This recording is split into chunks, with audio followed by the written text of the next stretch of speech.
মাননীয় স্পিকার, আপনাকে অসংখ্য ধন্যবাদ।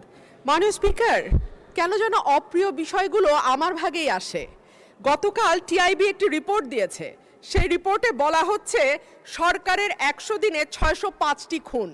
আমি আশা করেছিলাম মাননীয় স্বরাষ্ট্রমন্ত্রী আজকে এখানে উপস্থিত থাকবেন, কিন্তু আমি সামনে তাকিয়ে দেখলাম মাননীয় স্বরাষ্ট্রমন্ত্রীর আসনটি খালি, অর্থাৎ তিনি উপস্থিত নাই। কি আর করা, তার অনুপস্থিতিতেই বলি। সরকারের প্রথম 100 দিনে দেশে হত্যা, অপহরণ সহ বিভিন্ন অপরাধে উদ্বেগজনক হারে ঘটেছে বলে দাবি করছে ট্রান্সপারেন্সি ইন্টারন্যাশনাল বাংলাদেশ। এই সময় দেশে 605টি খুন, 196টি অপহরণের ঘটনা ঘটেছে বলে জানায় সংস্থাটি। প্রতিবেদনে দেয়া পরিসংখ্যানে দেখা যায় মার্চ ও এপ্রিল মাসে মোট 605টি খুন, 294টি ছিনতাই, 90টি ডাকাতি, 196টি অপহরণের ঘটনা ঘটেছে। একই সময় পুলিশের উপর হামলার ঘটনা ঘটেছে 129টি, চুরির ঘটনা 2214টি।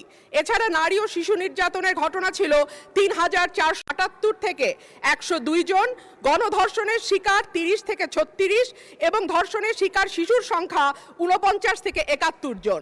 মাননীয় স্পিকার, আমাদের এই পরিসংখ্যানটি স্পষ্ট করে দেয় বাংলাদেশে গত 3 মাসে আইন শৃঙ্খলা পরিস্থিতির অবস্থা কি।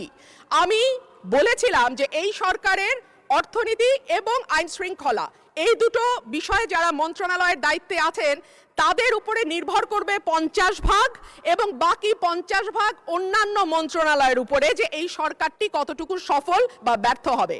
আজকে মাননীয় স্বরাষ্ট্রমন্ত্রী সংসদে উপস্থিত থাকলে আমার পক্ষে সহজ হতো আরো স্পষ্ট করে বলা যে এই সরকারের সফলতার 50 ভাগ দায় অর্থ এবং স্বরাষ্ট্রমন্ত্রীর উপর নির্ভর করে। সুতরাং